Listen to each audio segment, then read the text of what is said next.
respecting the range supports that Huhi could bring out. Vi, one of those big picks, still available with the Wukong getting banned out. You'd have to think that's an enticing option for both sides. Other champions, Azir, a really big pick for Darkwings in the mid lane, and then also just those top lane tanks. Ornn, a pick that Castle played yesterday. The only tank that is still available that we have seen him play this year. First pick out of the side of Luminosity. FakeGod will be hopping on. It's banned in game one.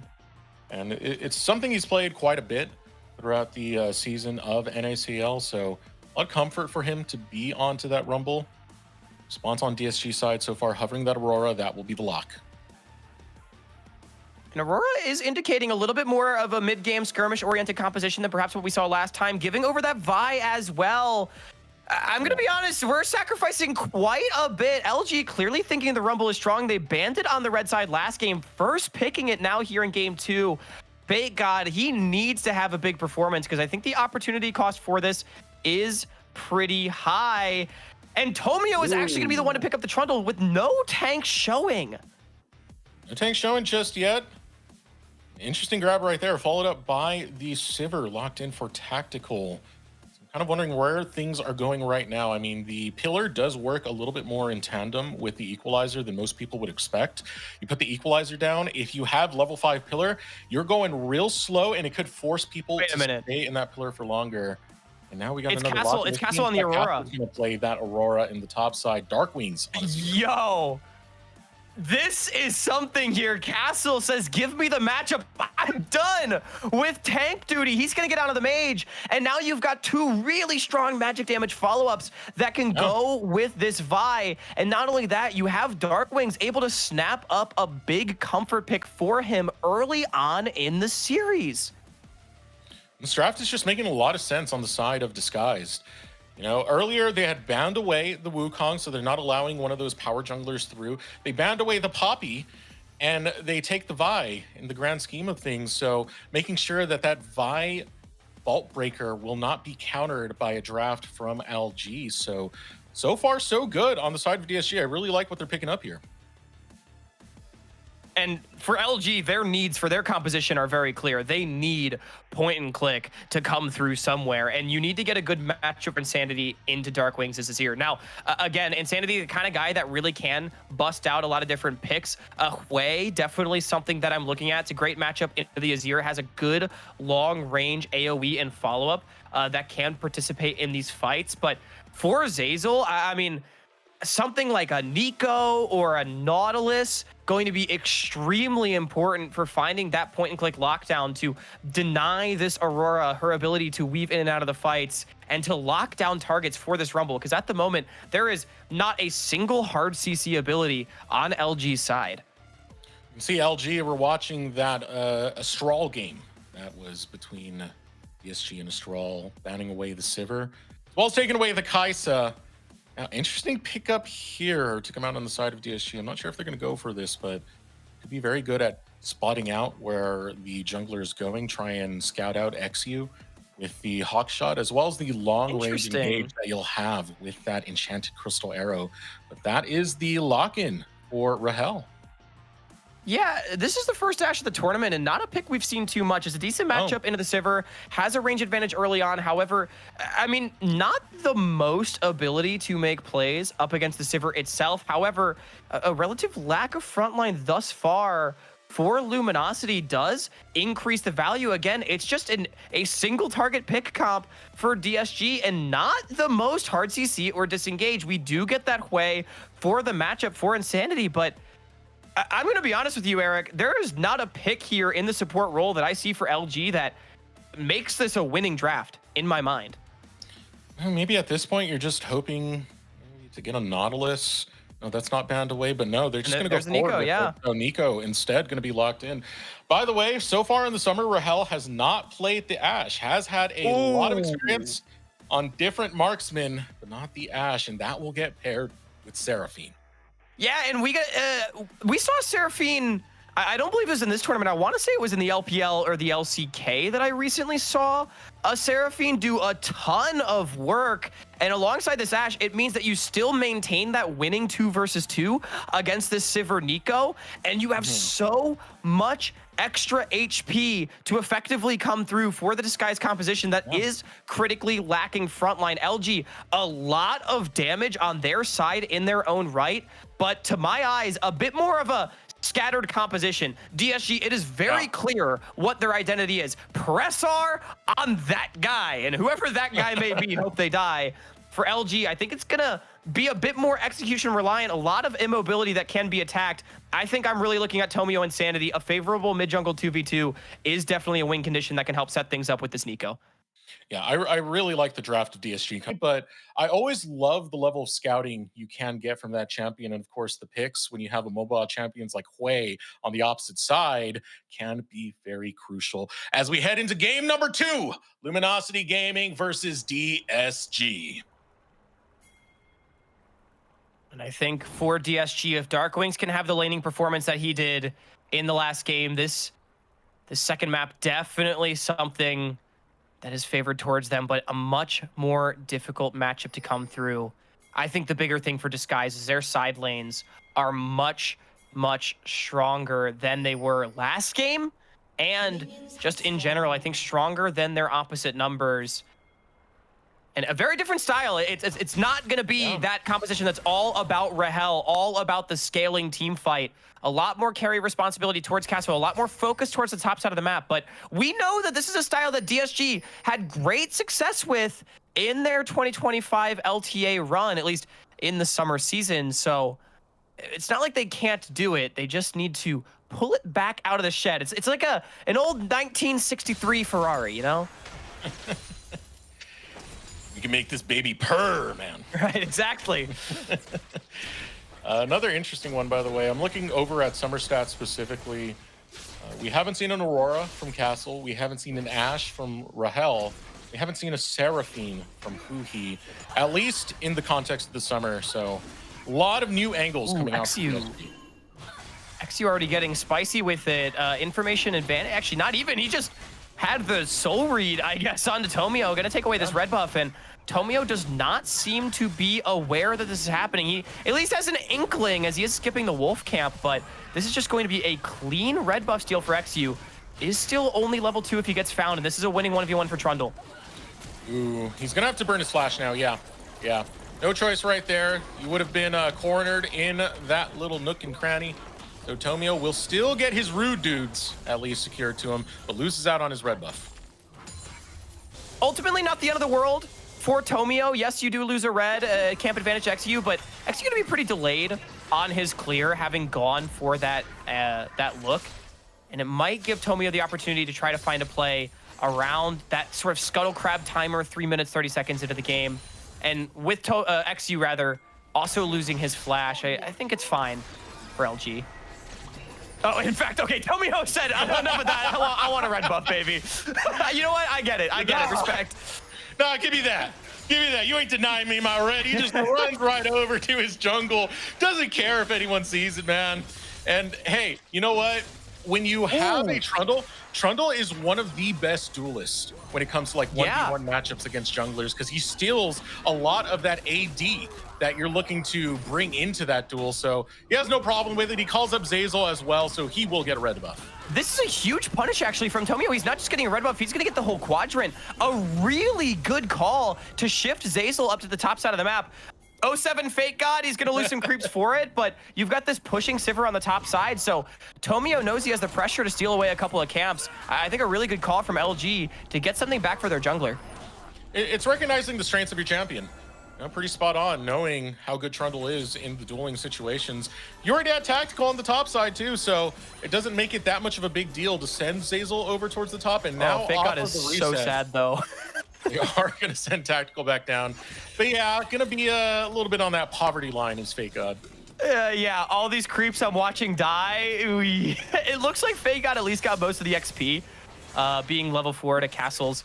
Well, level 5, but he's going to pick up some of this wave as well on the top side after the TP. So from that perspective, he's doing fine, but Castle is playing a ranged champion, and means that he was able to get a lot of the creeps 1v1 against that Sivir. No problem there. Big problem for FakeGod. Teleporting back in. Darkwings, yeah, you're not escaping that one. I appreciate the dash to attempt it, but no threat at all when it comes to that matter. eXyu focusing into the mid lane right now, but all this meanwhile, Insanity will take his recall. So Insanity, eXyu now just looking to scout out for more as he has positioning on the dragon. Pushing the bottom lane though for LG, and a more recent reset coming out from the mid laner, Insanity. Gotta watch out for that flash Q looking to come in.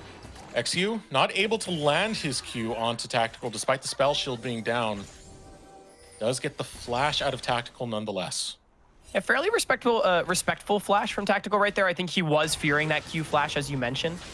And so a good play from eXyu to try to get some pressure back for his bottom lane. It is just CS advantages in both side lanes, as expected here for DSG. It's really just their jungler losing out. Tomio, to his credit, has been power farming while this has been going on. He is well on his way to an early level 6 on this Trundle.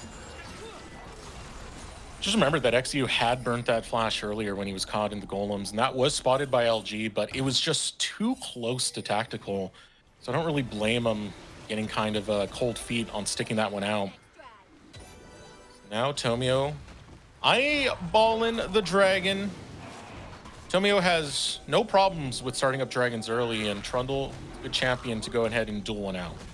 Yeah, Tomio just getting a lot of resources in this early game, and I mean, that's what you want to do if you have a Trundle. This guy, as we've highlighted, a big beat stick early on, so good early advantage for LG. I will say, if FakeGod thought his life was miserable before against 2 ranged champions, well, he swapped right back into a ranged champion. So the CS difference is continuing to get worse on the top side of the map. And honestly, I don't know if Tomio can really do anything about it, but I mean, this Rumble is, he's gonna be more like Shake with how his game is going so far. Now, this has been in the game plan for Luminosity. A lot of other teams, what they do is they just forfeit the dragons so they can have early priority on the grubs.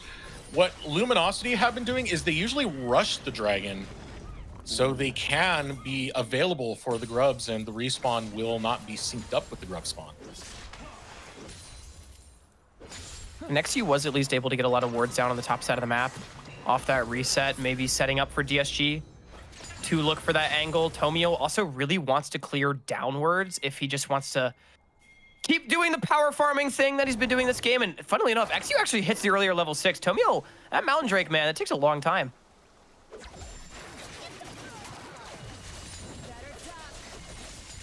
Still watching for that grub spawn. It will be in 25 seconds. One of the things I'm noticing is the vision control that Disguised have currently. Oh, the plate! Someone get the plate! Nope, no plate. No plate. They want to swap. I get it. They're being good League of Legends players. I just like see 150 gold die like that, and I die inside. I mean, again, it's for the grubs, as now the binding gonna land onto Darkwings. Darkwings looking to bail out. Would like to get his flash, but they're not gonna overcommit to it right now because they do have positioning and priority on the grubs. You don't want to give that up for what could go awry. Yeah, good poise from Darkwings. Sticks it out. It's going to be the grubs over to Luminosity, but I will say more farm getting sacrificed for this. Castle free pushing a wave on the bottom side with FakeGod staying for the potential fight. This is 4v5. Oh, wait, no. And Tactical went back. China Crystal Arrow goes out. It lands on the FakeGod. FakeGod not going to be under too much threat. The damage follow-up was not there. DSG just want to make sure that it's not 3 grubs in the name of LG. They'll get one back for themselves. That's a pretty surprising call from Luminosity. It looked like they were committed to those grubs with 5 members on that side and no TP on FakeGod, but they ended up sending Tactical to catch Castle's push. But that just means they sort of get the worst of both worlds, with this level 7 47 CS Rumble being just having a terrible time in this game, and they don't even get the 3 grubs for their trouble. I think if you're going to commit to that one, if you're LG, you just have to accept that you're sacrificing away for your troubles. All right, ultimate going to be used onto Zeyzal, but it's not catching out much else after that. Zeyzal will go into his Rumble form and see how it feels to be in a famine currently. So unfortunately for FakeGod, Zamudo's not around to continue his End Hunger campaign and bail this guy out. It's a 1k difference between the top laners. I mean, Luminosity just getting out swapped. Good macro so far from DSG, denying a couple waves in these side lanes as FakeGod picked up 2 creeps out of the 6 of that crashing bot lane. And now it's a 1,000 gold advantage off of farm alone. It's pretty much all in Castle's pockets, by the way. You gotta wonder what Luminosity are looking to do here. With the draft they had, it was a B1 Rumble, and to fall this far behind is excruciatingly painful, man. And remember, we said they were the ones with burden of execution on their comp. I will say, I do think I give a slight scaling advantage over to LG if things do go really late, but I mean, DSG, they still got the Seraphine and the Azir. They're not too worried about the scaling to come through from LG, and with the range and the single target execution that they have, I think at all stages, you have to respect what DSG can bring to the table and how easily and quickly it can come out. It's one of the things that Cubby always says when he sees a Sivir. Like, can Sivir auto-attack? If so, then yeah, we do have some late game shenanigans that Tactical can bring for this game. But that's going to be the big question there. You can get out of the point-and-click CC of the Vi, the cease and desist, if you're able to spell shield it. But there's still quite a bit of pressure that's going to be on Tactical, considering it's a short-range champion with the Sivir. I think the biggest saving grace for LG so far in this game is Insanity. Honestly, didn't really generate a lead over Darkwings in the 1v1, which I think you might have wanted to see out of the Hwei matchup. So credit to Darkwings again. Good early laning, maybe learning from his time in the LTA and kind of stepping things up on an individual level. But I think critically, Insanity not being behind. I mean, Hwei against all of these immobile squishies, he's going to be so long range that he can, you know, stand back out of the engage, and he will fry these guys as they dive forward with the AoE he can put out. It's 1.3k now. It's not getting better, Hawk. I mean, they have Zeyzal laning with FakeGod again because this dude cannot touch a wave. It's not FakeGod, it's Hungry God. Please feed me, God. I mean, I think it's just going to result in a dragon for DSG because, I mean, dude, I think FakeGod needs to learn from Zamudo. You know, the end hunger. He is not ending hunger. He is perpetuating it. Well, he kind of is. You know, he's letting Castle have an all. True, Castle is eating good this game, baby. Just look at the difference in items too. I mean, you got the first, but you got the Haunting Geyser, but Leandry's is already completed by Castle. Okay, Faded Ashes though for FakeGod. That's something, yeah. Hey, but you got to respect the extra glowing moat that Castle has in his inventory. That's also a really big item spike to come through for the Aurora. As the biggest. This looks like cyberbullying, what DSG is setting up for right now. No. Don't do it to my man. No. Let him farm.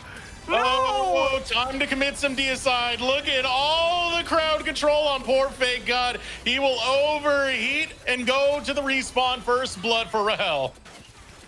My goodness, they're gonna put this video in all the schools about why bullying is wrong because FakeGod is individually down 1.3 thousand. It's gonna be in those those UNICEF commercials where they just show a picture of like FakeGod CS and like make you feel bad, and now you have to donate. Right? Yeah. Oh no. I mean, it's like FakeGod's like in black and white, and it's like a you know, like a talking head of like his experience and how his life has been difficult in this game. Yeah, this is this B1 Rumble, man. We talked about what they sacrificed to get it. I would say a lot. I would say a lot. The whole top laner, man. Yeah, you're right. I think it is debatable whether or not Luminosity Gaming has a top laner. As we don't need to see it again. We know what happened. FakeGod made the mistake of trying to CS a wave in the big 2-5. Unfortunately, that was the mistake. He made the mistake of existing in this game, bro. That's what DSG are putting onto him. Dude, did you see that they put him in? He just got like 2 melee creeps. That's like 40 gold. And now he's gonna go back to base and probably not be able to afford anything. Brutal. we're joking a lot, but I mean, this game state is pretty crushing for DSG right now, because I think when we're looking at a severe lack of frontline on both sides and a lot of damage, wallet diff can really matter as far as explosive team fights and just blowing up the carries on opposite sides. I still think FakeGod is not like useless in this fight. He's still a Rumble. Yeah, you're still a Rumble at the end of the day, and if you can land, you know, a good equalizer at the right place, right time, and again, that's paired up with some of the crowd control that we have on Luminosity Gaming's entire comp, he can still be effective. I mean, Leandri's now completed. We'll add to some of that burn that FakeGod will be looking to bring. But here we go. Call has been made for Rift Herald. Really? Everyone on one item. I mean, okay, you know what? FakeGod, he's made it to one item. He is going to walk up for this fight, dropping another wave as Darkwings completes the first tower. And I do think that will net LG the Herald at least. But in trade for first turret, I mean, that's really all that Herald gets you anyway, is a tower, and they just end up losing the waves. And his first turret funneled onto Darkwings. He's on an Azir. Azir scales really well, man. Darkwings almost a level 12. Insanity. So we have solo lanes just going completely awry for Luminosity. Zeyzal, it's gonna be fine. eXyu not wanting to go too far forward. There is currently no one touching mid-wave for LG, and I think DSG maybe has recognized the gravity of the situation, but they're not going to be able to find Insanity, it looks, for an engage. Still trying to hold their jungle. 1.5k separates the top lane. Tactical will hit his second level ultimate. There's a little bit more movement speed to work with here. Ultimate being burnt onto eXyu. eXyu's caught out. He's a little bit too far, too deep. Zeyzal grabs the kill, but he's not the hungry one, huh? I'm hereby... That's a crazy call. I'm hereby banning eXyu from trying to make plays at like 15 minutes into the game, because I feel like that was exactly the time in which it happened. I was about to praise DSG for their fantastic macro, just not allowing Insanity to touch waves and, you know, making sure that those creeps get to the towers. But I think a good engage once Insanity does make it to the wave. eXyu overstaying just a little bit, gives over his life. 1.6k separates these teams. Next dragon now spawning. It will be a Cloud Drake. We'll have a Cloud Soul for this map. Luminosity on the Rift. Two members coming off of respawn, and it seems like the attention isn't going to be that focused towards that dragon and starting up right off the respawn. That you can see a lot of DSG organizing top side. A lot of that because eXyu just needs to clear out those camps in the first place. Eventually, we should see some attention put onto that dragon. And don't let FakeGod living on welfare this game distract you from the fact that Darkwings is kind of Jeff Bezos this game. He's also individually up about a band on his opposite number. Level 13 Azir has Merc Treads to really deny a lot of this mid-game damage that can come out of this Hwei and this Rumble. So it's really not just Castle. DSG, just as a whole, has played a cleaner early game to generate these individual leads. It's mostly just tactical. Up his couple of levels, he's been double farming some waves that on 2 items I think is going to need to be the big carry if LG looks for a fight in this mid game. All right, Tactical's going in onto Huhi. On the hunt, going to be burnt. It's Huhi to about a quarter of his health, but won't find anything else. Really would have liked to grab that flash. Did get the heal summoner spell though. eXyu having some time with this dragon. I'm on top side. No one to contest. Rift Herald now going down on the top side. Looks like Castle was able to use the Between Worlds to do the little zippity-zop and teleport to the other side, not going down, but there's that Herald play. So the tower and creep waves that LG gave up, as expected, Eric, only netted a tower. Delayed for LG. Tower taken, tower received. Only problem was it was first brick that was funneled all onto Darkwings, and that's going to be my worry. Don't forget about the minions. I mean, those matter quite a bit as well. But I mean, at the very least, it does, you know, help cut into what was a 2,000 gold lead a little bit, keeping things stable at around that 1.5 7K mark that we've seen things hovering around. Still a great game state for DSG, but I mean, we've been really down on the early game for Luminosity. Let's not pretend like they don't have the tools and the damage to pull out explosive fights should the situation arise. And we have seen positioning errors multiple times from DSG throughout this series. It could just happen again. I mean, I still think it's possible. Like, I don't discount Luminosity's comp. I just think DSG's is a little bit more solid in what it wants to do and what it's done so far. It puts a lot of stress onto Zeyzal, though, to be able to get an angle with this Neeko, because that's their primary crowd control. That's going to be their big engage, their big turning points for these fights. Zeyzal can find something clean, and Insanity can find a lot of poke. Luminosity could still have a chance in this game. Right now, it's just been a brutal early game for them. I know the kills are like relatively even, but if you look at the way the map's been played thus far, it has been pretty DSG favored. And even just the map state right now, I don't even know the last time Luminosity saw the river. I guess it was that topside dive, but by and large, it's been DSG dictating the engagements, which feels really good when you do have the single target pick comp. Now, eXyu is doing something spicy. I have seen a lot of throws around this objective, Eric, so here we go, baby. Grip it, rip it, and flip it. All right. Zeyzal taking the form of the Sivir. Throws out the clone. I'm pretty sure they're aware that Zeyzal is just waiting to jump in. He does have flash available. He wants to get in there with the Pop Blossom, but Darkwings on the defense. Emperor's Divide could provide the disengage needed. Tomio taking damage. Seraphine ultimate goes wide. Cease and desist gonna pop right onto Tomio. Flashing out his eXyu. Now looking to fight into this. Zeyzal jumps in. He doesn't find too much. Darkwings has to flash out. Rahel grabs Zeyzal. The reset on the Otacon, and too damn low is LG to continue the fight. Too damn low, though, is DSG to get the objective, so it will just be the 1-for-nothing critically flash. Neeko ultimate is down for the next dragon play. Was traded for quite a few resources on Disguise side as well. Honestly, I don't think LG is too sad about that one, but really great patience. DSG, they've shown a lot of poise in these team fights, not getting baited into an over-aggressive counter-engage. And as we take another look at this, just keep your eyes on Darkwings. He was very obviously the target for Disguise. Tomio baiting out cooldowns and Equalizer is good. They think they have the angle onto Darkwings. Emperor's Divide zones out the follow-up, and Castle, a great flank to secure the kill for the team. Yeah, good use of the Emperor's Divide.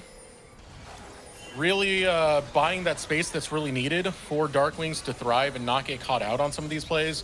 But the follow-up to take down Zeyzal, gonna feel even better on top of that one. Now, what was burnt from that? I mean, Tactical still has his flash up. The big thing is Zeyzal not having his. It makes it that much harder for Zeyzal to actually get in there with the Pop Blossom. Even Pop Blossom being on the low cooldown that it has.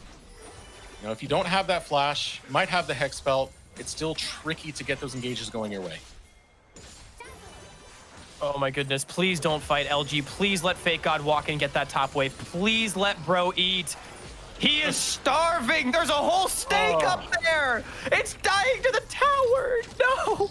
The Otacon is bait. It's so fake. Like, I think LG is getting magnetized to this play a little too much. DSG, yes, they are being pretty convincing in their threats towards it, but with Dragon spawning in less than a minute, I don't think DSG was ever realistically going to try to burn down that Otacon, and they just get a tower and extra creeps for their trouble. Pulling this team across the map is exactly what DSG wanted. You had a wave set up over on that top side that was massive. It was something that you couldn't really deny. You had to go towards, and just pulling the Otacon keeps Luminosity on their toes. Right now, Luminosity looking for a setup of their own. But again, it's so hard to find an engage against DSG's comp. And again, it's not just FakeGod, it's Insanity too, down 50 CS against this opposite number. And see, this is the real threat. It's the dragon play, but now LG is in a terrible position to approach this. Tomio stepping up over towards eXyu. Cease and desist. No, Vault Breaker instead. Onto the Cloud Trick. It gets secured by eXyu. Now Pop Blossom finds three. Out comes the Equalizer. It's not effective. And now Rahel looking for a way in to slow and bring in those arrows. One pop onto Huhi. It's Insanity that grabs that kill. So far, 2-for-1 exchange. Luminosity want more, and they will get more as a shutdown is grabbed by Tactical. Kinds of life for Luminosity Gaming, as now the Otacon is the focus. Low health bars and TP on Darkwings and soon to be on Castle. Should Disguised want to contest this, but it would be a 2 versus 4. I mean, much better positioning. I do think Darkwings being separated from the team on the flank is just not the position that the Disguised mid laner needs to have. And Insanity just does a lot of damage in this fight. And as you mentioned, credit to Zeyzal, but it's first the root. That's the go button for Zeyzal. He finds 3. Ooh. That's the one shot. But from this point, it's a 4 versus 4 that DSG can win. But Huhi just walked. He walked into the thing, sitting on the ground and dies. And from that moment, LG, they recognize that the fight's winning. Able to clean up 3. It was really smooth out of Zeyzal because if you look at the timing, it's exactly when Huhi's Encore went out. So you buffered through the Encore, you held them down for long enough. We really put this emphasis onto Zeyzal to be the one to find engages, and that is what Luminosity need. I think it's big that LG was able to win that fight without Zeyzal's flash as well. I mean, it really does give them another tool to try to make another play and get themselves back into this game. Now with Rahel not having the flash available and Darkwings still being a couple seconds away from his. Speaking of, V is looking caught, question mark? He was in the pit for a little bit. I think he was able to shift out. Well, FakeGod just got cross-backed by an arrow. Oh God. Okay, he's not gonna die though. He's okay, he's falling back to 50% health. Oh, he's taking a lot more.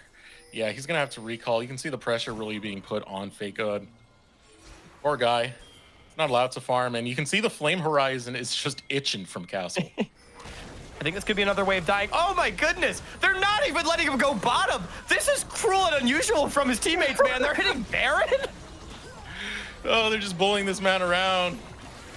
The Darkwings now stepping up. They know the Baron is being started. I don't like this call. Out. I do not like this call. Tomio's at half health. He just has to bail out of here. He can't really keep up with the fight. Out comes the Encore. It's going to catch out Tomio. eXyu doesn't even give his life, but the equalizer is big. And here comes Luminosity Gaming as a shutdown found from FakeGod. My boy is finally in, and they're going after Castle, missing the root out from Zeyzal. Castle has to burn his flash, and it might have been sloppy, but damn was it effective, Hawk. Thanksgiving has arrived, and Disguise is the turkey. FakeGod, he finally gets his meal, but Zeyzal is the MVP of this one so far for me, Decerux, as I wanted to see Luminosity find another fight before Rahel's flash came back up, and they did it. Unfortunately, all good things must come to an end for top laners. Let my boy eat. He finally gets something, man. He finally gets something. He finally gets something. They're like, nah, we got a taxi for that. What's the price? Your life, bro. It's okay. You know what? I think FakeGod looking at his gray screen right now. He's like, don't worry, guys. I'm back. They can't keep me down anymore. And that's what matters. Funnily enough, Disguised still has a gold lead because they are just out farming their opposition, but LG has really brought this game back, and their mid-game team fight, 3 items currently on Tactical, is very much alive. It's a good item to have done on FakeGod's side as well. He just finished his Bloodletter's Curse. That's going to be able to shred through a lot of that MR. I know there's not that much, but it just stacks up and puts it in the territory of true damage, which is always going to be real nice for an equalizer. That's constantly taking away. But hey, if it worked once, let's just run the playback. Dude, the old adage, if it ain't broke, don't fix it. Now, Zeyzal does not have flash this time. That did not stop them around the dragon, however.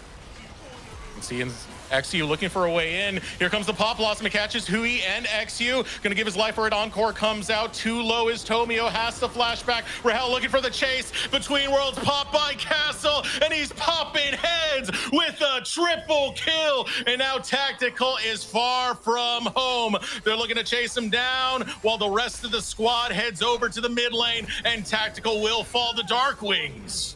Oh, Darkwings, a little bit fancy to find the kill, and his DSG just going to try to end this game. 29 minutes in, Death's timer still at 30. The play worked once. Not twice. This time, they weren't able to find the key members that they needed, and this allowed DSG to just outright end the game. You know what? We didn't end the hunger of poor FakeGod. It doesn't matter. DSG are eating well as they grab their second Nexus of the series in game number 2. And it looks like in carry versus tank, FakeGod able to keep up, but in carry versus carry, now, granted, a counter pick and terrible, terrible lane swaps later, Castle came alive on this Aurora, but I, again, gotta give credit to Huhi. In that final fight, the Encore was so much better and in general disguised a better approach to the fight. They split the fight up, they isolated out FakeGod, and they took him down while disengaging. They didn't try to save eXyu, who has been consistently the engaged target throughout those fights. Good adaptation, Disguise continuing to learn from their mistakes, and despite how close this series has been, it's 2-0 right now. I really do think we have a lot of questions about what we saw from the draft coming out of Luminosity Gaming coming into this one. The B1 Rumble just didn't work out. It was countered. It was really just suffering from how much emphasis was put on denying it any gold, any farm. You saw how far ahead Castle got. But off of that note, we are going to take a moment to throw it over to a short break and get ready for game number 3. DSG are looking to upset this with match point already on the line.